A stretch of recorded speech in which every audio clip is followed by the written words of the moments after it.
A young man who survives cancer. A terrorist caught for the bombing of Abbey Gate in Afghanistan. Record numbers entering the military. A young man accepted to West Point. But none of it could bring Democrats to their feet in applause. Number 2, Jason Chaffetz and Joey Jones on exactly what President Trump could do to unify America. 3, would you accept the Super Bowl outside of America? London, Mexico City, the Super Bowl.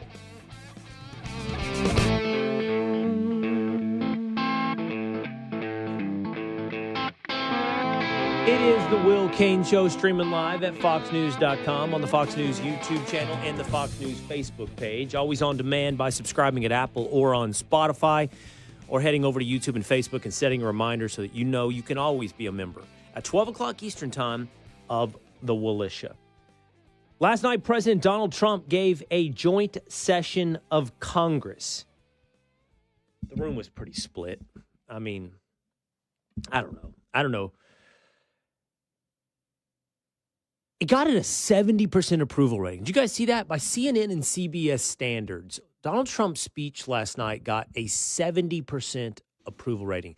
It was also the longest, whatever we call these things. It's not a State of the Union, a joint session of Congress. I don't know. Longest in history at an hour and 40 minutes. Is that where we went? Yeah. I think so. It didn't feel long. They said his 2018 was about 80 minutes. It was so entertaining that it went by quick. It was good. Yeah, I mean, it was good. I fell asleep. Are we gonna be real? I fell asleep for a while, and then I woke back up, and then I was back in. Central time. Saint climbed up on top of me. I'm really sending mixed signals here. You're not allowed on the couch, but you are allowed to get on top of me on top of the couch and cuddle me. So that's a dog. 70 by the way. pounds. Yeah, Saint's my dog. Yeah, for the listeners that don't know what you're talking about. He's a really good cuddler in that he will just he's not particular. He doesn't care, like, is he in the perfect position? Do you know what I'm saying? Like, Violet has to be like, and she wants to cuddle you, but she wants to be in the, he's like, here, good, asleep. And he laid on me while we listened to Donald Trump. But the thing about it is, so how much, be honest, how much did the Democrats add to the entertainment value of last night? I mean, be honest. Good bit. Yeah, exactly. You need the yin and the yang. You need it. Is it not performative, though, on their side? Just like, an act of defiance? I mean, yeah, for sure. Yeah. The whole thing is, Yeah, I mean, the minute that he walked in and he's walking down the aisle and I'm watching, the cabinet's coming in and it's Pete and Sean. And by the way, if you're a television viewer of the Will Cain Show and you ever tell me again that I'm disrespectful by referencing these people by their first names, I don't know what to say, but get out. Get out. Kindly see yourself out, sir. I know it's Mr. Secretary and Vice President and all that thing. But so I'm watching them all coming down the aisle. And by the way, I also wonder how much all those interactions are real. Like, I sit there and watch, you watch their facial expressions, and it's like, oh, and then who they hug, and the thing, we can't see what they're saying, but the way they're talking with one another. And sometimes I'm like, how much do they have to say to each other? Like, what are they saying? What's up, man? Good to see you. I want to talk to you about that bill. Yeah, we're going to get on that funding. I want to talk to you about that as well. Like, what are they doing in those moments? There was that audio last night of Vance and Johnson. Yeah. At the podium before it all starts, and I guess their mics were on. They didn't realize it. Johnson tries to put it down and it keeps going. Johnson does try to move it. Vance goes, I think it's going to be a great speech, but, I don't know how you do this for 90 minutes. Sit here for 90 minutes. And Johnson goes, try doing it when Biden was the president and the stupid thing was all a campaign speech. I wonder how much they're all talking, but when Trump is walking down the aisle, there's that Democratic congresswoman, and she's holding a sign up that says, "This is not normal." And you say, how much of it is performative? I mean, there's your answer. It's all performative. And then Congressman Lance Gooden jumps across the aisle and grabs it and throws it. I mean, it's all. Who are you? Who are you making faces at, James, over there? Is Chaffetz already sitting in there? Chaffetz is sitting in there. I'm just in a really stellar mood Really? this morning. That's all. Chaffetz is in a good mood? We're all in a good mood. Oh. Coffee's strong. Fun night. Well, shoot. Let's rip up the script. Let's throw the show out the window, okay? Let's get to it with story number 1. Oh, good. Yeah, on the Will Cain Show. You can't throw out the script. Yeah, you can't roll throw out it the from script. The start. You cannot throw out the script. It throws me off. I don't know what to do. Did you have panic brain for a minute? Yes, Did you have absolutely. panic brain? Because I'm trying to bring up Jason. I thought you might want to say hi, and then you start doing I don't know. No. Just follow me. Don't do your own thing. Just follow me. Hit story number 1. Do it now so everybody knows what I want you to do. Ready? Story number 1. Ah, there it is. Not the music to start the show. What's up, Jason? Now you can bring Jason up. Good to be with you. Jason Chaffetz, former congressman, author. Oh, I had your book up here. I can do it. Hold on. I can pull it up quick. It's quick. And I started thinking, if I had a book, what is it? The Puppeteers. But how about this? The Jason in the House podcast here at Fox News Podcast. Like, what do you want people to promote the most? Like, when you come on, you hope the host says what? Check out my podcast, too. This is a good one, but I got one, too. It's kind of fun, Exactly. a little different. And I don't know. I'm just glad to be here. We want to talk State of the Union. I've been to 10 of these things. So, I just talk about whatever. I just love it. I love the volatility of, I have no idea what you're going to ask me, but, that's what podcasts are all about. Good. I want to talk about the NFL. Well, I got smart. a good NFL story for you. I don't care. No, I'm kidding. You got to promote your podcast on a podcast platform. That's what I've learned. Amen. You promote what on the platform you are is where you promote that thing. And so by the way, you want to promote your book? That's Fox News, baby. That's on the channel. Yeah. See? That's Joey's problem. Joey's sitting here looking at his phone right now. He doesn't even know he's on yet. And he doesn't have a podcast to promote. He's just got Unbroken. He's got his book. And I got a book. I got another book. I just finished. I mean, listen, we'll pump them out, man. It's a book. It's not a puppy mill. It's a book mill. Fox News books. You got a new book? Yeah. What's your new book? I do. It's called Behind the Badge. It's about first responders. It's really good, actually. See, I write my books. Actually, I write my books. That's all I'm saying is I write my books. There. That's all I'm saying. I didn't say anything else. I just said I write my books. Yeah, I hear you. What is he implying, Jason? Probably. Who doesn't? I heard him. But it's Joey Jones. I'm not I think taking him on. I think it just means I get a worse deal because I get paid the same either way, right? Okay, Jason, you've been to 10 of these things, like you said. Yeah. All right.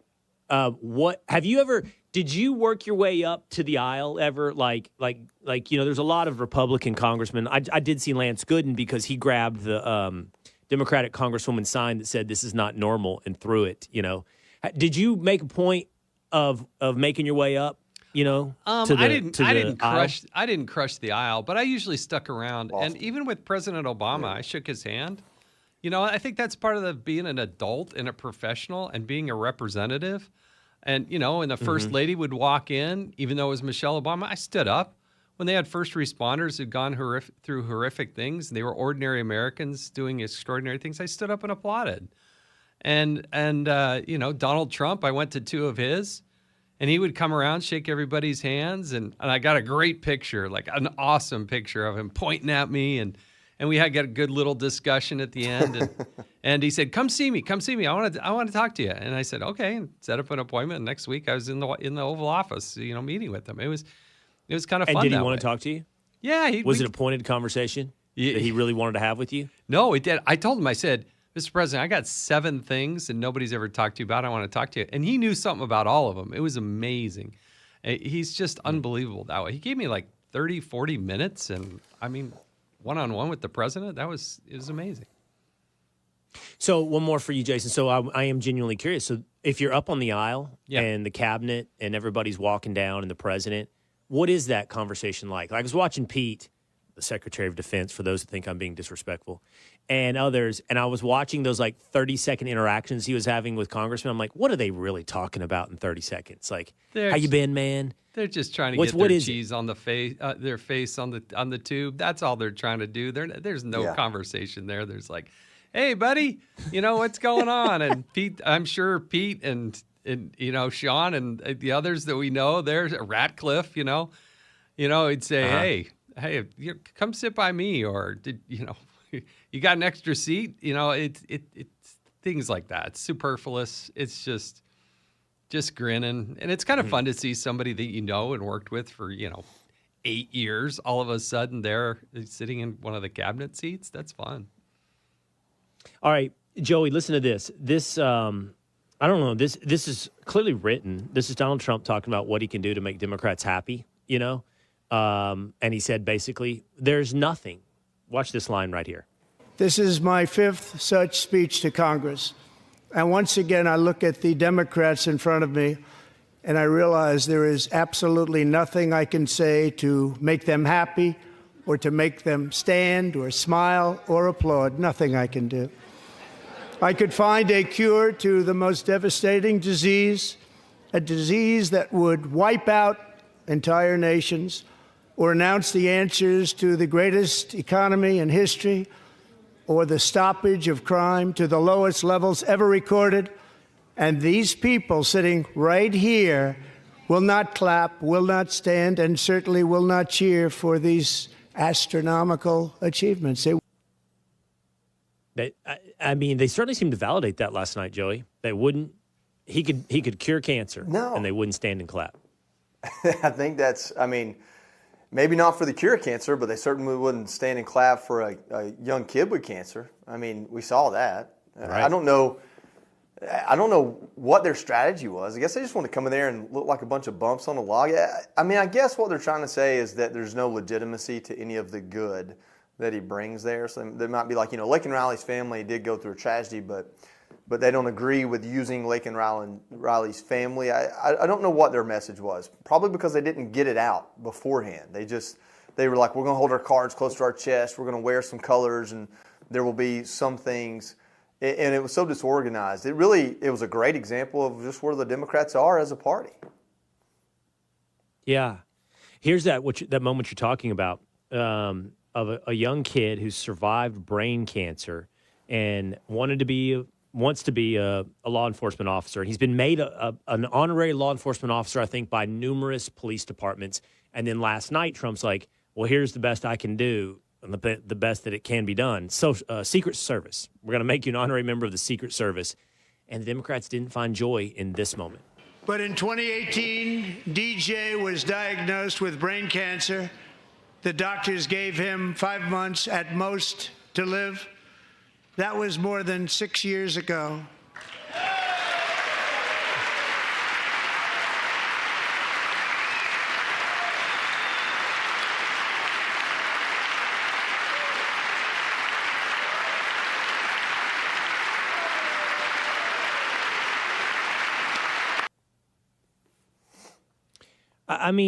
Jason, here's the list. So people have put this together, okay? This is what did not capture approval by Democrats. The capturing of an ISIS terrorist that masterminded the Abbey Gate attack. That was announced last night. Kash Patel also put it out. No applause or no support there from Democrats. The moment you just saw the young boy fighting brain cancer. Americans joining the military in record numbers. The proposal to take down illegal revenge porn. The return of American Mark Fogel. He was in custody in Russia. And a student getting accepted to West Point last night. None of that was worth celebration to the Democrats. The Democrats had a strategy. It's Nancy Pelosi's strategy, which was play possum. You had members get up and walk out with T-shirts. Imagine going down to your local T-shirt shop and making a shirt that on the back it said, resistance. Resistance to what? It was about the most American thing you can ever think of, right? Yeah. To have a kid with cancer who's overcome it, 13 surgery, and when the president announced that the young man was going to get into West Point, and what does the kid that's the honorary Secret Service agent do? Comes over and gives him a high five. That's as American as it gets. You can't stand for that. You got a problem. There is something wrong with you. And the other moment, Will, that I just enjoy, that I absolutely loved is that story about Butler, Pennsylvania. I didn't tie those two together. I did not recognize that the 95-year-old woman, who looks amazing, by the way, that it was her son that was being held hostage. And then 10 minutes later, the president was out on stage, gets shot, and yet days into his presidency brings it home. How can you not stand and applaud that? That's a good thing for America. And how dare those people? You know what? I watched him do it multiple times. Every time Donald Trump's been out there, they cannot take themselves to stand up. And America sees it. I think they're fed up with it. Okay. You both going to bring different perspectives to this. So I have a feeling I know where Joey's going to go. So I'm going to go to you first, Joey. We're in this weird place in American politics, okay? In many ways, Donald Trump has blown up the traditional political ideological spectrum. He's reimagined political issues and what's left and what's right, what's pragmatic, what's ideological. And in my mind, because of that, we've never been in a less partisan environment. We've never been on substance. It is the most bipartisan and interesting moment in the last, I'd give it at least 40 to 50 years of American politics. That's my personal opinion. Okay. But on the other hand, we have this partisanship that is what we saw last night, but also maybe even more illustrative of it is like Jasmine Crockett, the Democratic congresswoman from Texas. She did like a Kendrick Lamar video yesterday. Did you guys see that before the thing? No, I didn't. And she did a dance, and it was like that song, Not Like Us. You know what I mean? My point is, it's a sitting congresswoman, and she right now might be the leading voice of the resistance within the Democrats. I mean, she's getting, how about this, at least the most airtime. And her way of sharing her message is to essentially become a pop culture icon, you know, a Meg Thee Stallion, a Kendrick Lamar type of figure in Congress. That's kind of what we're leaning into. And so on one hand, it's substantively very interesting, Joey. On the other hand, it's never been stupider. It's never been more idiocracy. And it's kind of hard for me to make sense of that. I don't think it should be hard to make sense of it. Just look at where everyone else in this country is. I mean, I know grown men that sit in their skid steer with the air conditioning going, scrolling TikTok on their lunch break while they're moving dirt. I mean, these aren't guys these aren't Jasmine Crockett. These are just, that's where America is. We're all consuming our entertainment 30 seconds to 3 minutes at a time. We're all learning what trends are. That's where America is, whether you like it or not. Like, I was surprised. And maybe I never jumped on TikTok because of the China connection and the profession I do. I don't know. I still go to Disney regardless of politics because my kids like it. I don't know why TikTok was never a thing for me. But I was surprised to learn all the adults and even older adults that I'm friends with that are on TikTok. Yes. And I say that because that's where, we want to call it stupid because it's immature. It lacks a little bit of emotional intelligence. It's a little bit of unseriousness. Like for me, if I go into a Cracker Barrel on Sunday, I'm going to wear a collared shirt whether I went to church today or not because it's a social formality. Sunday morning, everybody in my community goes to church. I'm going to respect the way they're dressed. It's a rejection of that in a weird way, from Fetterman wearing hoodies to Congress people doing TikTok-style videos and cussing. I mean, you saw the video where everybody had to cuss. And the cussing is kind of like the Trump effect. It's only cool and edgy if you're already cool and edgy. And using it sparingly is how you make it fun. When you do it on purpose, it's just like it's like when Brian Kemp tried to emulate Trump when he was running down here. It just looks stupid. I mean, I don't mean that to be mean. It looked like you're acting. So don't act. Be you. And maybe that's what Jasmine Crockett's doing. Maybe that's what John Fetterman's doing. But we've lost this idea that there's some sort of standard on how you act and how you show yourself in Congress or in public or on Sundays, and that kind of has gone away, for better or worse. I mean, there are a lot of people that like to dress down. They don't want to have to wear a collared shirt. I get it. But it shows respect for the people around you to dress to the occasion, to use decorum. And I know that Trump sometimes will venture further away from decorum than anybody. And I think sometimes the showman Donald Trump gets in the way of really the businessman and political genius Donald Trump. There's a lot of little things like, say, Greenland, the strategic advantage of Greenland and making the case for Greenland as opposed to, we're going to buy Greenland. So we see it kind of all around. But On the other side, it works. I mean, she's in Congress. Fetterman's in the Senate. Donald Trump's in office. And I'm not comparing him to them, but he is a against the grain figure when it comes to how you expect people to act. So what would George Washington do on TikTok? That's the answer. We're not going to return to George Washington. But how do you, and you're 100% right about TikTok, Joey. I've noticed this as well. Okay, when we talk about it in our brains, we like to imagine it's 14-year-old girls. No, man. There's a lot of, as you described, dudes driving skid steers, manual labor, and they do it. I haven't been on TikTok much, and it's a whole nother world, right? When you're not on a social media thing, you're ignorant of what's going on in that world, right? But it's actually a pretty big world. And I've gone viral on TikTok several times, but it's a nothing in my life. Like, I don't know, because it's happening, and I'm not there. And and I'll have grown men come up to me that, hey, man, I saw that thing about you. That's that thing you're doing. I'm like, what thing? And like, that one where you're talking about the Women's World Cup. And I'm like, I said that like 6 years ago on ESPN. They're like, oh, yeah, it's all over TikTok. I'm like, wow. But the point is the audience isn't what you think. But, Jason, this is what I want to go to you because I want to be fair about this.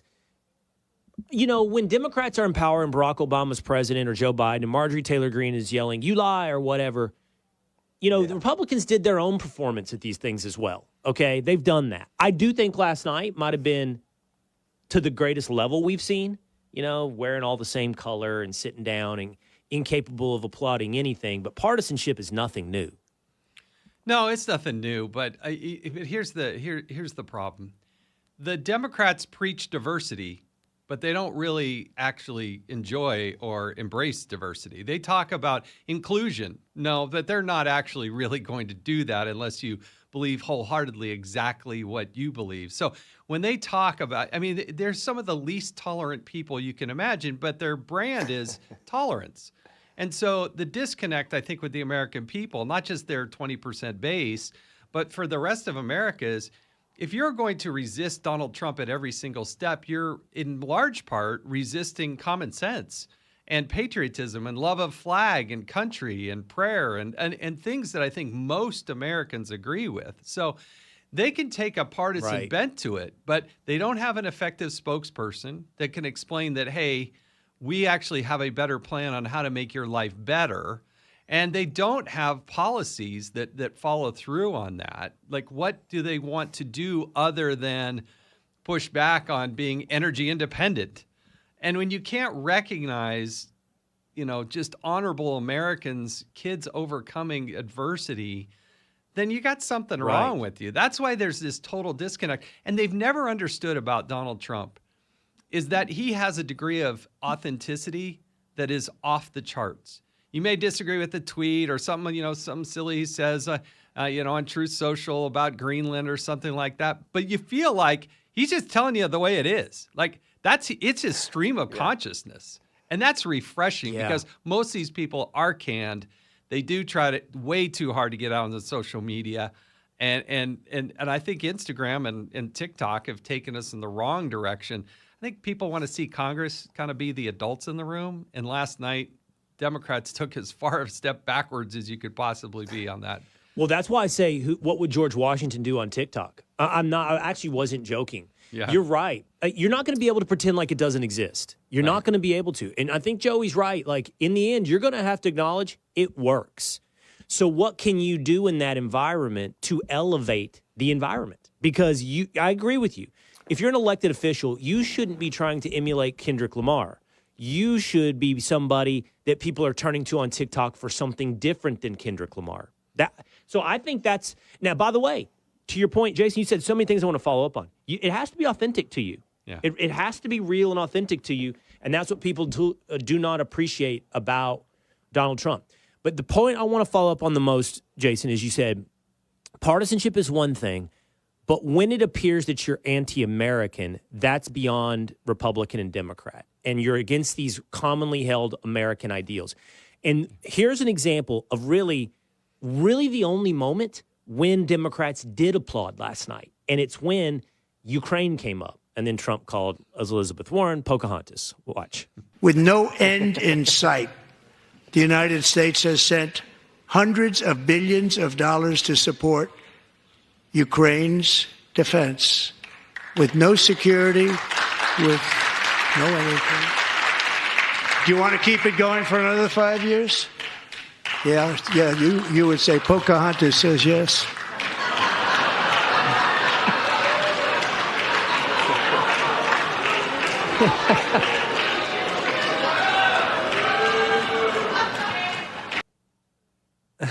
So they start clapping when he talks about funding for Ukraine. Then he says, you want to go for another 5 years. They keep clapping, and he sees Elizabeth Warren over there. And she claps even harder. Yeah, I want to keep funding Ukraine. That would be one thing if it weren't. But it's the only moment in the night when you really gave your support to something, and it wasn't about America. It was about Ukraine. And I do think, Jason, to your point, you as a party, Democrats, you don't have to sign up for Donald Trump's agenda. But you've got to figure out your American ideals that you are championing. You know, otherwise this partisanship looks really, really flaccid. No, I think that's exactly right. And look, the Ukraine war has gone on for 3 years. They had all the levers. They had all the controls. So if you want a different result, you got to try something different. And so, and then Donald Trump went ahead and read what Zelensky had sent to him, and feels like we're actually going to get to somewhere good in this. But again, no spokesperson, no driving values, nothing that American people can relate to. And quite frankly, 2 weeks later, everybody's going to forget about it. What is going to happen is, a year and a half from now, they're going to start to see all these ads. That's what these Democrats are going to start to be. They're going to start to get targeted. Their vote, for instance, on men and women's sports, those types of things, that's where it's going to play out. But, 2 weeks from now, everybody will pretty much forget about it. Right before I came down here to do this with you guys, I had Fox on, and I think I saw Harris Faulkner, and she had up on a big wall a graphic, and it had John Fetterman, it had Mark Cuban, and it had Stephen A. Smith. And it was like, who could be that voice that you brought up, Jason? Like, who could be the voice for a Democrat? And maybe the time is exactly right for their total outsider to emerge. I think they're right, by the way, that now is the time. I don't know that any three of those individuals are the person, but Joey, I do think I don't think Jasmine Crockett's your person. I don't think Elizabeth Warren's your person. I don't think Gavin Newsom's your person. I maybe could be sold on Josh Shapiro being your person, but right now you might as well look far afield. You might look into the quote-unquote celebrity world and see who could carry your message. You mean person like president or just leader in general? I mean somebody to run for president. Who's going to run? Presume it's J.D. Vance. Who's going to run against J.D. Vance successfully? I don't know. I had this conversation not long ago. I don't know where in 2006. I guess it was 2004 when Barack Obama found his way onto stage at the DNC. And so that was 4 years before he ran for president. He was a junior senator. Hadn't been in the Senate very long. He didn't have legislative accomplishments that set him aside. He came out and he gave a hell of a speech, and people started looking like, man, this is the guy we could get behind. I think it could be that quick. It could really be that quick, almost unassuming. Maybe somebody that's plotting and planning and has some momentum on the hill, but we don't know about it yet. I think that the person that the Democrats are going to look to in 2028 will be the person that's necessary or saying the right thing for 2028. My point is, I don't think it's almost a fool's errand to try to figure out who it is now, because there's lots that's going to change. President Trump's agenda, if successful, will be in a completely different environment come 2028. If not successful, then maybe some of the voices you hear now are the ones that come forward, like a Gavin Newsom, or I guess Gretchen Whitmer has aspirations. I don't know much about her other than that she did some really weird stuff on social media, but there we go. And so I think that the brand of person that comes forward in 2028 will be the person for the moment. Nobody in 2019 was going to back Joe Biden to run for president. But come 2020, we've gone through a pandemic. People are scared. They want what feels normal and safe again. And for some reason, that's where Democrats landed. And so I think 2028 will be similar. I don't expect us to go through a pandemic, but I think we'll be in a different situation. I might disagree. Do you agree with that, Jason? I kind of disagree with the whole Biden thing. I think they were left. They didn't know where to go, who to have, and they thought, oh, let's just pick the safe one. Let's pick the guy who's been around. Right. And kind of by default, he got there. It wasn't because he put together some campaign. I don't think he was an orator. I just think he was like, yeah, Joe's been here the longest. I read this analysis. If the campaign were held in 2019, do you think the default is Joe Biden? No. Or if the campaign, if Donald Trump had run in 2012, do you think he wins the nomination? Well, what I'm saying, and I'm curious if Jason, where I think you're wrong on, Joey, is this. Okay, first of all, elections happen quickly. Like, time goes quick. And if you think about when a presidential election starts, it'll start 2 years before 28. So it'll start in 26. That's 1 year away from now. We're sitting here today. It's 25, right? We're talking about a Democratic primary. We're talking about getting your name out there, getting your message out there. Okay, so all I'm saying is, if you do think you might want to go with somebody who's sort of unique, right? A Trumpian figure, and I'll give you Obama as well, because I think Obama's lead-up was more than 4 years. It was that DNC convention in 2004 that put him on the map, and he's not elected until 2008. So you need to be someone who's on the map now. Otherwise, they're going to get to the default position, which was Joe Biden in 2019. I don't know who default will be in 28. It'll probably be, who would default be? Would it be Newsom or Shapiro? I don't know. But if you're going to go with a Stephen A. Smith, it needs to start now. Yeah, I don't. Go ahead, Jason. I think if they go with a politician, it's a mistake, and social media creates a real problem for them. I read this analysis. I think it was right. Democrats have been most successful when they've taken somebody almost totally unknown, and then they mold them into who they think they should be. Think of Jimmy Carter. Yes. I mean, a governor, peanut farmer. I think of Bill Clinton. Think of Barack Obama. These are the people that were molded into the candidate that was fitting for that time, and they prevailed. And so I think it's going to be some sort of celebrity. That's the point I was trying to make. Yeah, I think it's going to be some sort of somebody who can get clicks, whether it's from the business community, the tech community. Maybe it's a celebrity out there.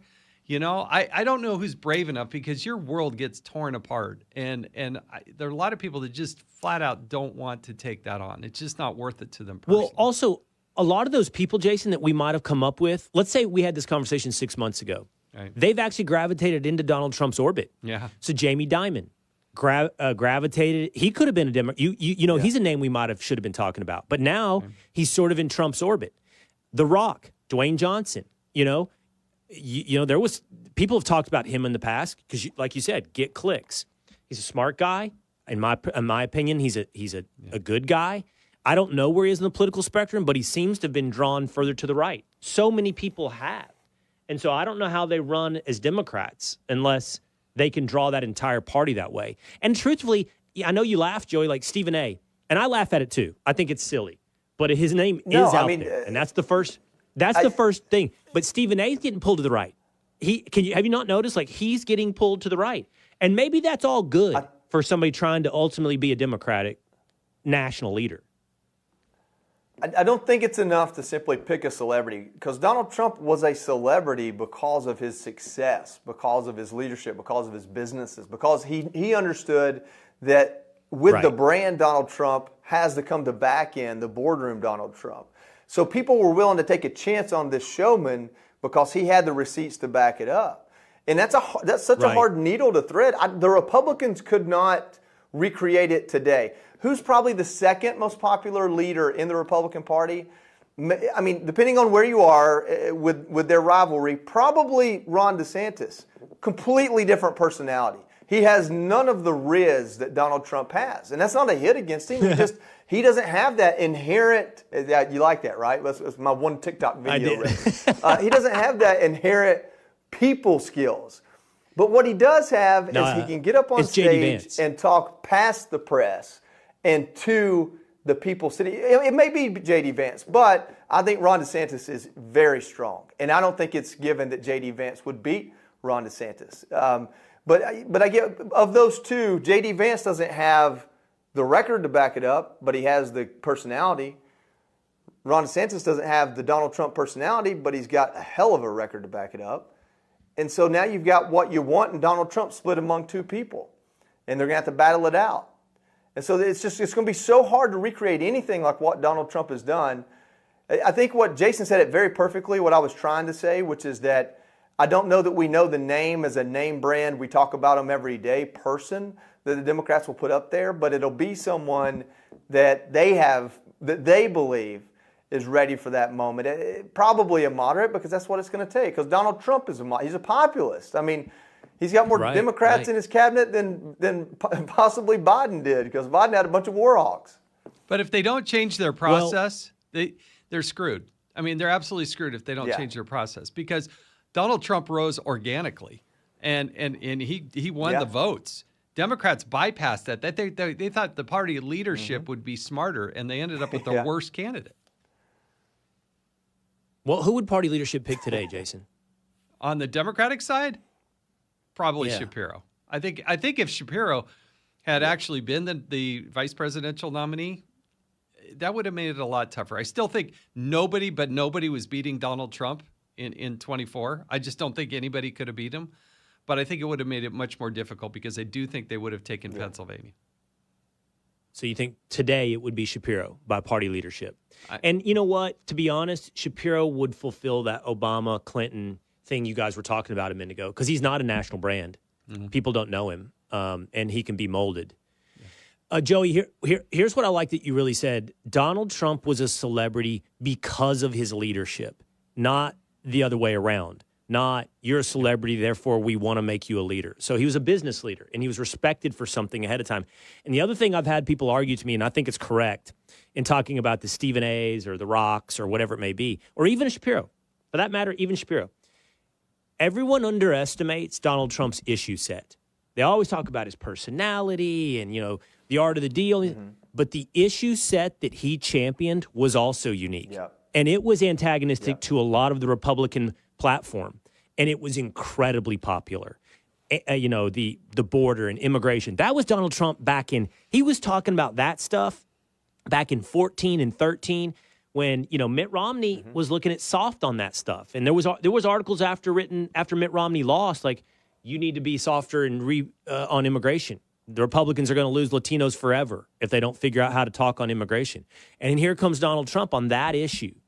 And also, by the way, other issues like China and economic issues that he owned. And those were unique issue sets to him.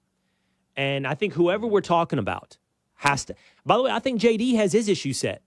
I think he's talking about it think about what he talks about on a regular basis. He talks about culture, immigration, Europe, core principles like free speech. Like, these are clearly the things he's passionate about. So whoever we're talking about on Democrats, I watched Alyssa Slotkin last night, and here was my takeaway. She gave the response. She's actually pretty good.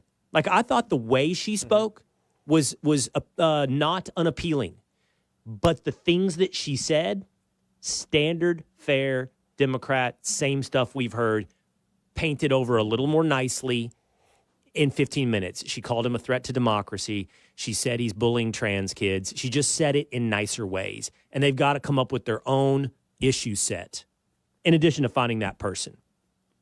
Jason.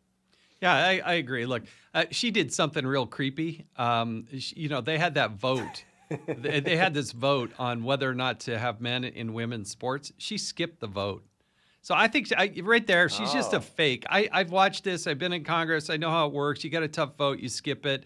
That's so bogus. I think she is just hollow. She may have been able to read a script because nobody else wanted to read it. Let's pick the freshman. Yeah, I mean, there's our new voice, our rising. She's not a rising star of the Democratic Party. She's the only one that would do it. Right. Will, can I jump in real quick? No. So these, okay, fair enough. Go ahead, Fair Joey. enough. It's your show. One of these days, you'll let me have. I just want you to jump in. I don't want you to ask. I want you to get it. That's what I want you to do. Go grab the steering wheel. Yeah. Joey. Go. So, Jason, I would love for you to, because I know Will understands this, but for the audience, we're going into midterms. So in the House especially, you're not just looking for what people voted for. You're also looking for what they voted against. And that'll be used at the local level against members of Congress. How important is it, like you were talking about how she skipped that vote. we've got votes about, well, we've got a bill now that passed where people voted for and against for men and women's sports, but now it's the revenge porn or, whatever these more social issues that Johnson pushes or that come from the Senate. How important is it? Is it going to help determine the midterms if they basically back Democrats in the corner and make them vote against these populist issues? Because that's what I think the strategy is. Less than actually getting the legislation through, it's having this host of so-and-so voted against this and against this and against this to use against them in a year and a half. Well, let's remember, more than 98% of the people that are in Congress, when they run for re-election, they're going to get reelected. So because of the gerrymandering and whatnot on both sides, it is much more partisan. So your number one goal is to continue to get the nomination. Most of the people are fearful of not getting through a primary. So they've got some tough votes on the Republican side. For instance, coming up on March 14th, a week from Friday, are they going to vote for a continuing resolution that's quote unquote clean? That's not a safe, easy vote for Republicans because you're going to be voting to perpetuate spending on things that DOJ says are wasteful. That's tough for Republicans. And you only have two people that can drop out, and then you got trouble, right? So they've got to get through that. And then the reconciliation package. I mean, we would have Chick-fil-A in the back of the room when the conference would get together, and people would complain because they didn't have honey mustard and somebody wanted ketchup. And so if you try to get all those people to say, okay, we're okay with the Chick-fil-A, that would be like a major achievement. And I'm just telling you, try to get a bill across is like it's the same thing. I'm just telling you, folks, I've been in that room. That's exactly what it's like. Is it miserable? Yeah, that's why I left. It sounds miserable. It does. Herding cats. All different personalities. Oh, you're on the same team. You're Republicans. You have the same values. I mean, that's got to melt away really quickly when can't even decide between Chick-fil-A and McDonald's. Yeah, and I'll do anything. You don't get a body like mine by missing out on either one of those. You want to buy my vote? Give me a Big Mac. Let's go. I do think that from afar, we don't remember, and we should. We all have our lives. We all go to work. We all have our kids on sport teams or whatever. How much personalities have to do with all of this as well? And I don't mean to make it small. Some of it is personalities. Like, oh my God, here comes. I want to think of the nicest guy because I can't. Actually, one of the nicest guys I can think of is Speaker Johnson. But like, yeah. Here comes Speaker Johnson. God, every time he comes in the room, we have to talk about Chick-fil-A. And everybody starts, you got your personalities that get in the way of all these deals, but more importantly, substantive, like you said, getting me reelected. Like Nicole Maliotakis, like you're going to make cuts, that's going to get me not reelected in New York. I mean, we're going to lose a Republican seat.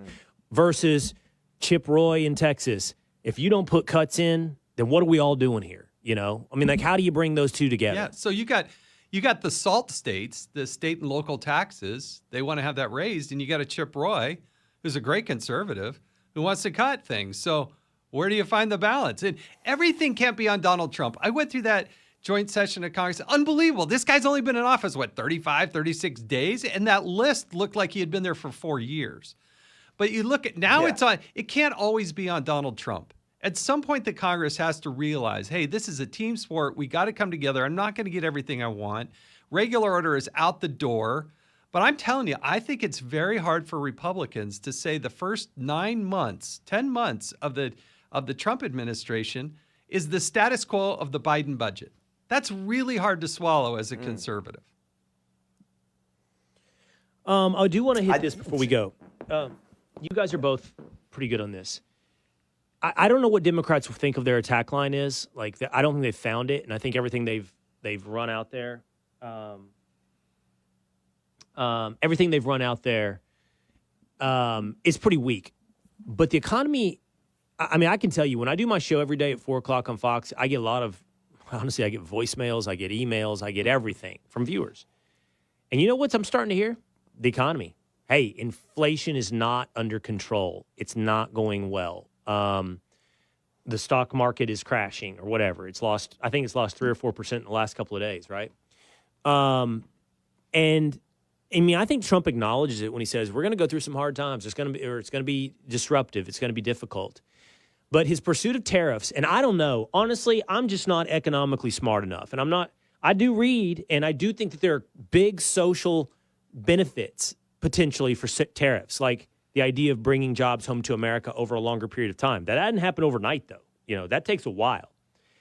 And I have to think it probably does have some pretty disruptive effects on the economy in the short term. And I don't want us to just be sycophants here today. I think there's way too much sycophancy, and I'm guilty of it as much as anybody else. And I think it's a real special time in America. And I think you got a real special leader as well. But I also want to acknowledge, hey, this other thing is happening right now, and it's not good. Like this economy thing, it's not looking good right now. And I personally don't know how much that's tied to his pursuit of tariffs. Who wants to take that?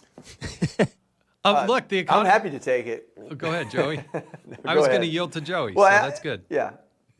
I'll hit it from a 30,000-foot view because I'm about as strong on the economy as you are. Like the only investment my dad ever taught me was buy land, and I'm going to pay off my land for the next 30 years. So that didn't work for me.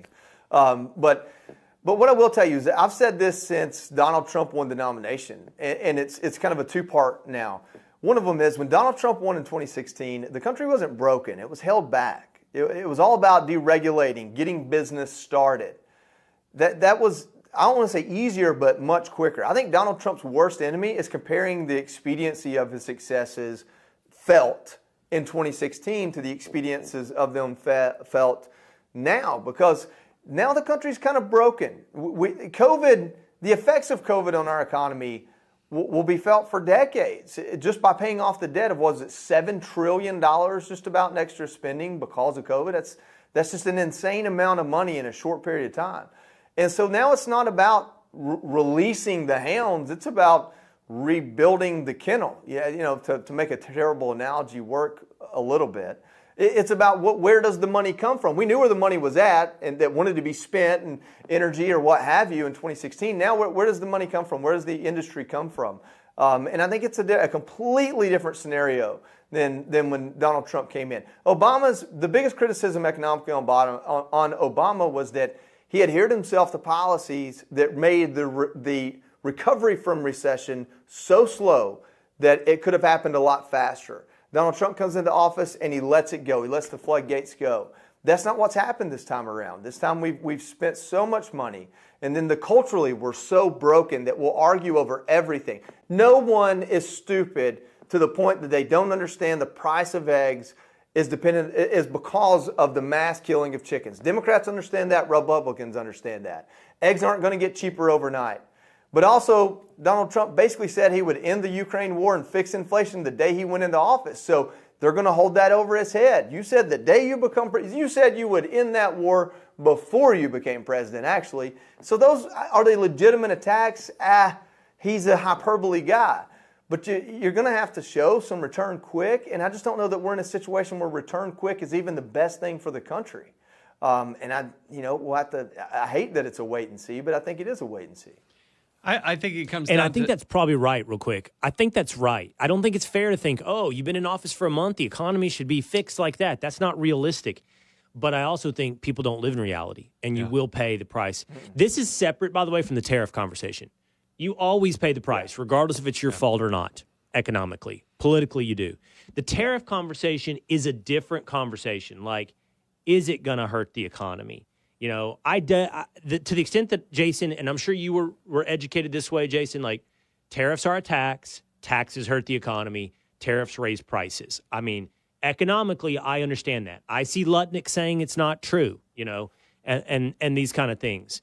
Again, I think tariffs as a tool for reciprocal trade agreements is great. Like you want to do heavy tariffs on us, we'll do heavy tariffs on you. Great. I also think tariffs as a tool to, over the long term, try to onshore some manufacturing and jobs is great. But in the short term for the economy, I'm not sure if this isn't correlated or connected. Yeah, I've come a long way on the tariffs. I think the White House is falling short in its communication on explaining to Americans on the reciprocity, the reciprocal nature. I wish they would show...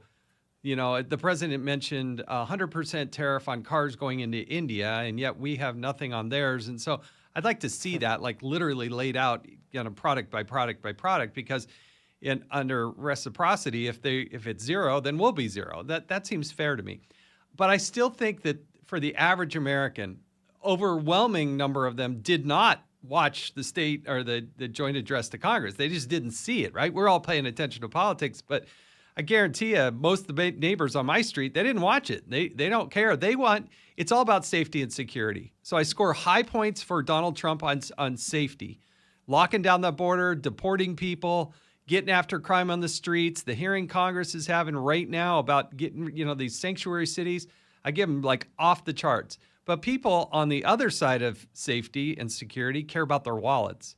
And that shows up in gas and eggs, and you have to call 160 million chickens. You're not going to be able to turn that spigot back on right away. But I like the Ag Secretary's 5-point plan to get us there. But it's groceries and it's gas and it's your mortgage rate. Right. That's what people care about. That's the barometer. And they don't care that Joe Biden was the president a month and a half ago. It's on Donald Trump's watch right now, and that's what they're watching. Yeah. All right. Jason in the House podcast. If you're listening to us right now, just head on over there. It's a Fox News podcast, Spotify, or Apple, and subscribe to the Jason in the House podcast. And Joey Jones has a brand new book out, another book, this time on first responders, Behind the Badge. See that? I remembered that.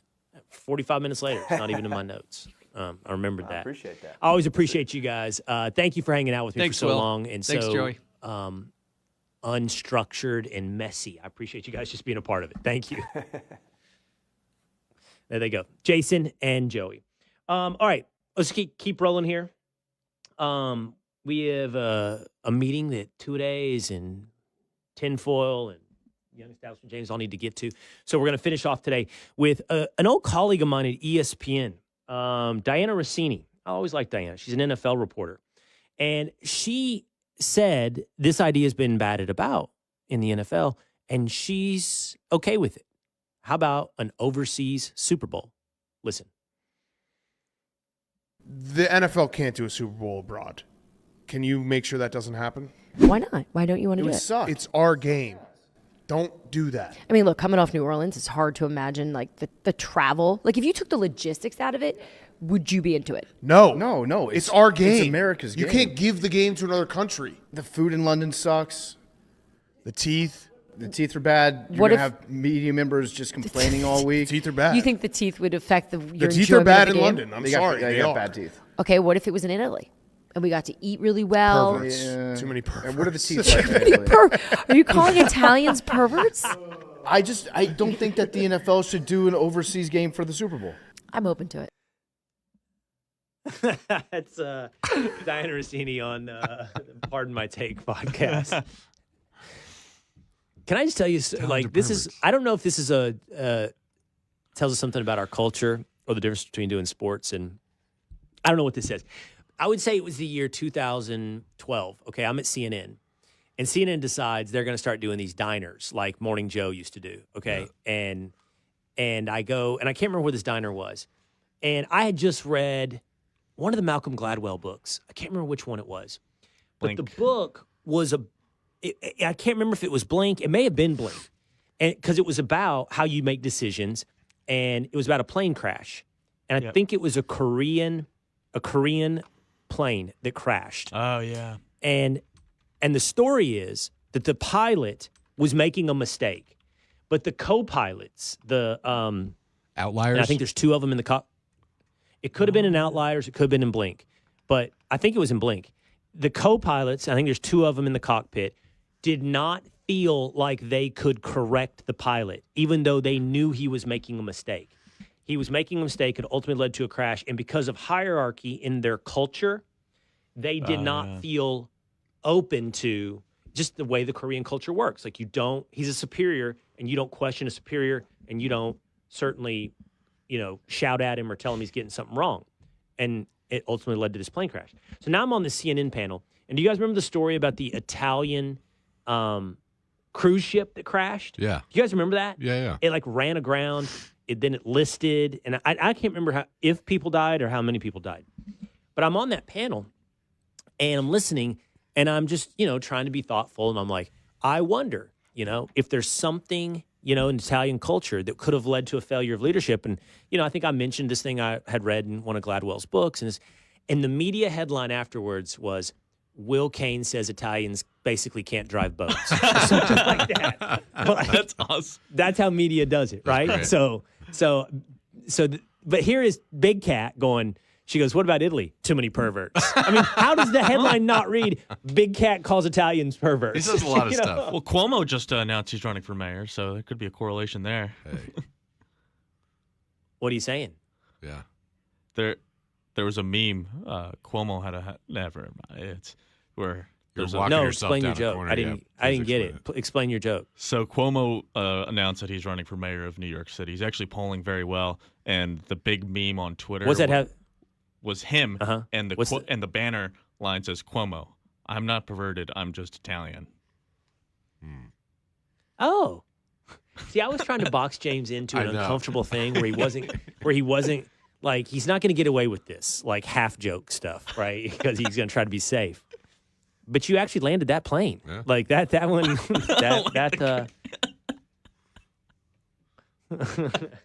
Unlike the Italians to landing bring a this full boat. circle. Yeah. Anyway, so I'm with Big Cat, not on Italians being perverts. On this game cannot go overseas. Yeah. This game has to be in America. It does. It's our game. It doesn't belong in London. It doesn't belong in Rome. It doesn't belong in Mexico City. This is not the world's game. It's not like the World Cup coming to America. This is America's game. It belongs in America. What's up, two-a-days? Yeah, people are agreeing with you in the chat room, as they say. Kathy's saying if they play football, it needs to stay in the U.S. No way, says S&J. The Super Bowl belongs to America, period. I like how you didn't just read it. You acted it. I acted it out because it's in all caps with an exclamation point. I felt I needed to give it some emphasis on that word. Nice. Yeah. Hey, I'm liking the Will Cain Right? logo Yeah, over there in the right? background. It really in the adds to it. studio. It's a light. Yeah. It's just a And we're gonna light. get some new colors on the bottom. Kind of look like yours. I dig it. Blue Way, and... way to take my work. dig it. Thanks.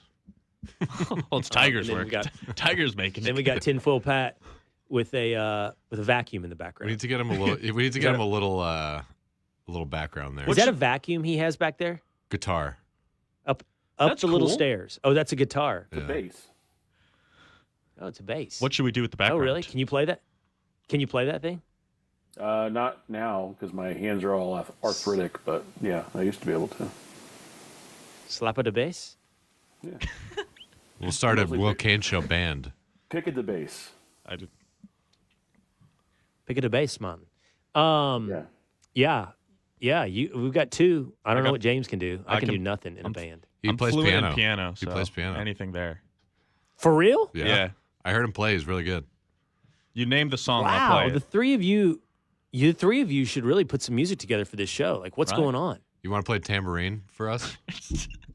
Sure, I could figure out the tambourine. You'd I'm be the the- least musical guy. You'd be the singer, right? Like, I don't have a voice either. We're gonna have to leave that to two-a-days. We've heard him on American Idol. All right, that's gonna do it for us today. By the way, real quick before you take yourselves off the screen, so I'm hosting. I just looked at my text, so I wanted to see this. I got a text when I was hosting the show on. I can't remember what day it was. Monday, maybe Friday. I'm not gonna pretend like we're friends, but I know him. Okay, but it's just so random. I want to see if you can guess it. From an NBA, I think it's fair to say legend that he was watching the show, enjoying it, and can you guess? You get 3 guesses. Let's see if you can figure it out. But between the 3 of you, you get 3 guesses. NBA legend, enjoying the show. It's not Charles Barkley. I'll take that off the table because you guys. Dadgummit. I was going to say Charles Barkley. Shaquille O'Neal. Not good guess because I met Shaq the other day, right? Yeah. Kevin Garnett. Not Shaq. James Why would Smart. Kevin Garnett text me? But that's okay because I feisty. think it's gonna be as random. I've never met Kevin Garnett. I don't know Kevin Garnett. And I'm gonna give you a hint since Patrick has one guess now. Older than Garnett, older than Shaq. Different generation. Larry Bird. Right generation, wrong player. Isaiah Thomas. No How about way. that? No way. He's a shorty. That's why my Pretty wife. random, right? My wife went to high school with his son, actually. Oh, wait, That's random. the original? Yeah, the original Isaiah Thomas, not the Celtic. Yeah. You guys Detroit ain't Thomas. Piston. All right, that's going to do it for us today. I'll see you again tomorrow. Same time, same place, same digital channels, same audio platforms. We'll see you next time on The Will Cain Show.